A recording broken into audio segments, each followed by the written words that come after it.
Hi friend, তোমরা দেখছো তোমাদের প্রিয় YouTube channel exam guide by Nitu. বন্ধুরা, তোমাদের এসএসসি সিএইচএসএল এক্সাম চলছে। আজ 4 জুলাই। এখন আমি আলোচনা করব সেকেন্ড শিফট নিয়ে। সেকেন্ড শিফটে এসে যাওয়া প্রশ্নগুলো নিয়ে তোমাদের সঙ্গে আলোচনা করব। আমি সেকেন্ড শিফটের যে কয়েকটি প্রশ্ন তোমাদের সঙ্গে পেয়েছি সে কটা নিয়ে তোমাদের সঙ্গে আলোচনা করব এবং এর সঙ্গে কিন্তু ডিটেলসও আলোচনা করব। যদি ভিডিওটা দেখে তোমাদের ভালো লাগে অবশ্যই একটু লাইক করে দেবে, আর সাবস্ক্রাইব করা না থাকলে অবশ্যই চ্যানেলটি সাবস্ক্রাইব করে দেবে। তো চলো শুরু করা যাক প্রশ্নগুলো। তাঞ্জোরের বৃহদেশ্বর মন্দির কে নির্মাণ করেন? তাঞ্জোরের বৃহদেশ্বর মন্দির নির্মাণ করেন প্রথম রাজরাজা চোল। চোল বংশ প্রতিষ্ঠা করেছিলেন রাজা বিজয়ালয়। রাজা বিজয়ালয় চোল সাম্রাজ্য বা চোল বংশ প্রতিষ্ঠা করেছিলেন। চলো নেক্সট প্রশ্ন। 2024 সালে আইসিসি টি-20 বিশ্বকাপ কোন দেশে আয়োজন করা হয়েছিল? তো খেলাটি আমেরিকা এবং ওয়েস্ট ইন্ডিজে হয়েছিল। এখানে 2024 সালে যে আইসিসি ক্রিকেট বিশ্বকাপ হয়েছিল টি-20, সেখানে ভারত দক্ষিণ আফ্রিকাকে পরাজিত করে দ্বিতীয়বারের জন্য চ্যাম্পিয়ন হন। তো দীর্ঘদিন বাদে সে 2013 সালের পর ভারত কিন্তু কোনো আইসিসি টুর্নামেন্টে চ্যাম্পিয়ন হলো। প্রায় 11 বছর পর কিন্তু আইসিসির কোনো টুর্নামেন্ট পেয়েছিল। এর আগে ভারত 2007 সালে প্রথম টি-20 বিশ্বকাপ জিতেছিল। প্রথম টি-20 বিশ্বকাপ হয়েছিল 2007 সালে, সেবার কিন্তু ভারত চ্যাম্পিয়ন হয়েছিল এবং 2024 সালে দ্বিতীয়বারের জন্য আইসিসি টি-20 বিশ্বকাপ জেতে। ঠিক আছে, তো মাঝে 2013 থেকে কিন্তু 2024 সাল পর্যন্ত ভারত কিন্তু কোনো আইসিসি টুর্নামেন্ট জিততে পারেনি। খুব কাছ থেকে ফিরে এসে কিন্তু জিততে পারেনি। গত বছর 2023 সালে 50 ওভারের ক্রিকেট বিশ্বকাপে কিন্তু ফাইনালে অস্ট্রেলিয়ার কাছে পরাজিত হয়েছিল। চলো নেক্সট প্রশ্ন। নিম্নলিখিত শাস্ত্রীয় নৃত্যের মধ্যে কোনটি অসমের শাস্ত্রীয় নৃত্য? তো সঠিক উত্তর হবে সত্রিয়া নৃত্য। সত্রিয়া নৃত্য অসমের শাস্ত্রীয় নৃত্য। এছাড়াও আমরা যদি দেখি মণিপুরি শাস্ত্রীয় নৃত্য মণিপুর রাজ্যে, ভারতনাট্যম তামিলনাড়ু, কত্থক উত্তরপ্রদেশ, ওড়িশি উড়িষ্যা, কথাকলি এবং মোহিনীনাট্যম কেরালা, কুচিপুড়ি অন্ধ্রপ্রদেশ। ঠিক আছে, পরবর্তী প্রশ্ন। অটল সুড়ঙ্গ কোন জায়গার মধ্যে যোগাযোগ স্থাপন করেছে? তো অটল সুড়ঙ্গ এটি হিমাচল প্রদেশের মানালিকে লে, লাদাখ এবং জম্মু কাশ্মীরের সঙ্গে সংযুক্ত করে। তো মূলত হিমাচল প্রদেশ মানালির সঙ্গে লের কিন্তু যোগাযোগ স্থাপন করেছে। এছাড়াও কিন্তু এই অটল সুড়ঙ্গের মধ্য দিয়ে কিন্তু মানালি থেকে লাদাখ এবং জম্মু কাশ্মীরে যাওয়া যাবে। এই টানেলটির দৈর্ঘ্য প্রায় 9.02 কিলোমিটার। অটল সুড়ঙ্গ 3রা অক্টোবর 2020 সালে প্রধানমন্ত্রী নরেন্দ্র মোদী দ্বারা উদ্বোধন করা হয়েছিল। ঠিক আছে, তো অটল টানেলের দৈর্ঘ্য কত? প্রায় 9.02 কিলোমিটার। মানালি এবং লেহর মধ্যে কিন্তু সংযোগ স্থাপন করে এই অটল সুড়ঙ্গ। পরবর্তী প্রশ্ন, সার্কের সম্পূর্ণ নাম কি?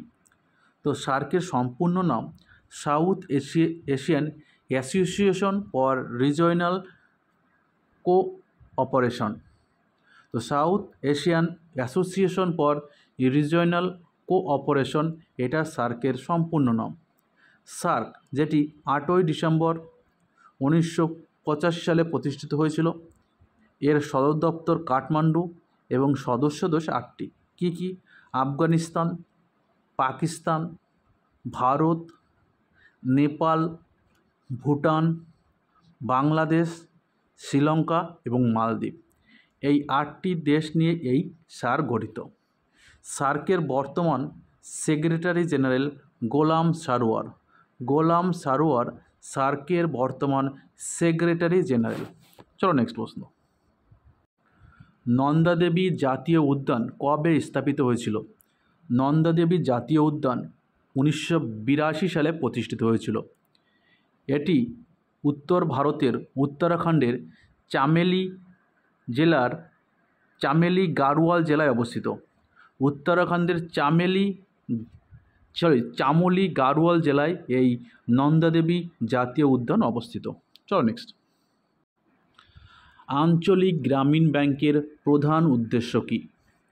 তো আঞ্চলিক গ্রামীণ ব্যাংকের প্রধান উদ্দেশ্য হলো গ্রামীণ অর্থনীতিকে চাঙ্গা করার জন্য গ্রামীণ এলাকায় ক্ষুদ্র প্রান্তিক কৃষক, কৃষি শ্রমিক, ক্ষুদ্র কারিগরদের ঋণ ও অন্যান্য ব্যাংকিং সুবিধা প্রদান করাই আঞ্চলিক গ্রামীণ ব্যাংকের মূল উদ্দেশ্য।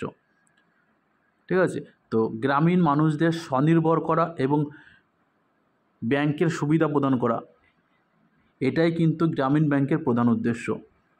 গ্রামীণ ব্যাংক, আঞ্চলিক গ্রামীণ ব্যাংক, যেটি 2 অক্টোবর 1975 সালে প্রতিষ্ঠিত হয়েছিল। তাহলে আঞ্চলিক গ্রামীণ ব্যাংক 1975 সালে প্রতিষ্ঠিত হয়েছিল 2 অক্টোবর। 2023 পুরুষ হকি বিশ্বকাপ কোন দেশে অনুষ্ঠিত হয়েছিল?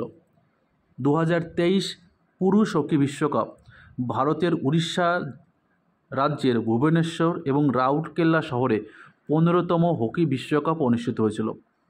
তাহলে ভুবনেশ্বর এবং রাউরকেলা এই দুটি শহরে কিন্তু অনুষ্ঠিত হয়েছিল। আর খেলাগুলো হয়েছিল ভুবনেশ্বরের কলিঙ্গ স্টেডিয়াম এবং রাউরকেল্লার বিরসা মুন্ডা আন্তর্জাতিক হকি স্টেডিয়ামে খেলাগুলো হয়েছিল। আর এখানে চ্যাম্পিয়ন হয়েছিল কে? জার্মানি কিন্তু চ্যাম্পিয়ন হয়েছিল এবং রানার্স আপ হয়েছিল বেলজিয়াম।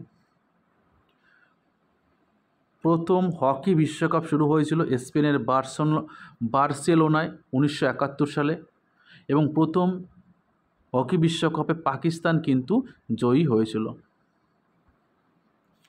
পরবর্তী প্রশ্ন, হিন্দু ক্যালেন্ডার অনুযায়ী দশেরা উৎসব কোন মাসে পালন করা হয়? তো হিন্দু ক্যালেন্ডার অনুযায়ী দশেরা উৎসবটি আশ্বিন মাস বা ইংরাজি সেপ্টেম্বর অক্টোবর মাসে পালন করা হয়। চলো নেক্সট প্রশ্ন। শরণ সিং কমিটির সুপারিশে কয়টি মৌলিক কর্তব্য ভারতীয় সংবিধানে অন্তর্ভুক্ত করা হয়েছিল? তো শরণ সিং কমিটির সুপারিশে ভারতীয় সংবিধানে 10টি মৌলিক কর্তব্য অন্তর্ভুক্ত করা হয়েছিল। মৌলিক কর্তব্য ভারতীয় সংবিধানে ভাগ 4 এ এবং অনুচ্ছেদ 51 রয়েছে। শরণ সিং কমিটির সুপারিশের ভিত্তিতে 1976 সালে 42তম সংবিধান সংশোধনের মাধ্যমে মৌলিক কর্তব্য ভারতীয় সংবিধানে অন্তর্ভুক্ত হয়। বর্তমানে মৌলিক কর্তব্যের সংখ্যা 11টি, কারণ 2002 সালে 86তম সংবিধান সংশোধনের মাধ্যমে 6 থেকে 14 বছর বাচ্চাদের প্রাথমিক শিক্ষা প্রদান করা, এটা কিন্তু মৌলিক কর্তব্যের মধ্যে অন্তর্ভুক্ত হয়েছে। আর মৌলিক কর্তব্য এটি রাশিয়ার সংবিধান থেকে নেওয়া হয়েছে। চলো নেক্সট। ভারতের কোন মুখ্যমন্ত্রী টানা 5 বার মুখ্যমন্ত্রী হয়েছিলেন? তো তোমাদের অপশনে ছিল জ্যোতি বসু, তো সঠিক উত্তর হবে জ্যোতি বসু টানা 5 বার কিন্তু মুখ্যমন্ত্রী হয়েছিলেন। জ্যোতি বসু মোট 23 বছর 137 দিন মুখ্যমন্ত্রী ছিলেন। ভারতের সবচেয়ে দীর্ঘদিন ধরে মুখ্যমন্ত্রী পদে ছিলেন তিনি হলেন সিকিমের পবন কুমার চামলিং। তিনি 24 বছর 165 দিন মুখ্যমন্ত্রী ছিলেন। এরপরেই আছেন উড়িষ্যার নবীন পট্টনায়ক, তিনি উড়িষ্যার মুখ্যমন্ত্রী পদে 24 বছর 99 দিন মুখ্যমন্ত্রী পদে ছিলেন। তো সবচেয়ে বেশি দিন মুখ্যমন্ত্রী ছিলেন কে? সিকিমের পবন কুমার চামলিং। তারপরে আছেন নবীন পট্টনায়ক, তিনি 24 বছর 99 দিন। এবং তৃতীয় নম্বরে আছে পশ্চিমবাংলার প্রাক্তন মুখ্যমন্ত্রী জ্যোতি বসু, তিনি ছিলেন 33 বছর 137 দিন মুখ্যমন্ত্রী। চলো নেক্সট। ভারতীয় সংবিধানে 100তম সংশোধন কবে হয়েছিল? তো ভারতীয় সংবিধান 100তম সংশোধন হয়েছিল 2015 সালে। এখানে এই 100তম সংশোধনের মাধ্যমে ভারত এবং বাংলাদেশের মধ্যে সীমান্ত চুক্তি, স্থল সীমানা চুক্তি, এই প্রোটোকল অনুযায়ী ভারত কর্তৃক কিছু অঞ্চল ভারত কিছু অঞ্চল দখল করবে এবং বাংলাদেশের কিছু অঞ্চল বাংলাদেশের কিছু অঞ্চল স্থানান্তরিত করবে। ঠিক আছে, ভারত বাংলাদেশের কিছু অঞ্চল দখল করবে, অধিগ্রহণ করবে এবং বাংলাদেশকে ভারত কিছু অঞ্চল হস্তান্তর করবে। এটাই ছিল 100তম সংবিধান সংশোধনের প্রোটোকল, যেটি 2015 সালে হয়েছিল। পরবর্তী প্রশ্ন, পারাক এর সম্পূর্ণ নাম কি? তো তোমাদের অনেকে বলছে পারাকের এর সম্পূর্ণ নাম এসেছিল, তো এর সম্পূর্ণ নাম হবে রিভিউ। আর সম্পূর্ণ নাম কি? Performance assessment review and analysis of knowledge for holistic development. তো বন্ধুরা, এই কটাই প্রশ্ন তোমাদের জন্য পেয়েছিলাম। ভিডিওটা ভালো লাগলে একটু লাইক করে দেবে, চ্যানেল নতুন হয়তো ক্লাব সেই চ্যানেলটি সাবস্ক্রাইব করে দেবে। এর পরবর্তীতে আমি থার্ড শিফটটি নিয়ে হাজির হবো। ততক্ষণে ভালো থাকবে, সুস্থ থাকবো। ধন্যবাদ।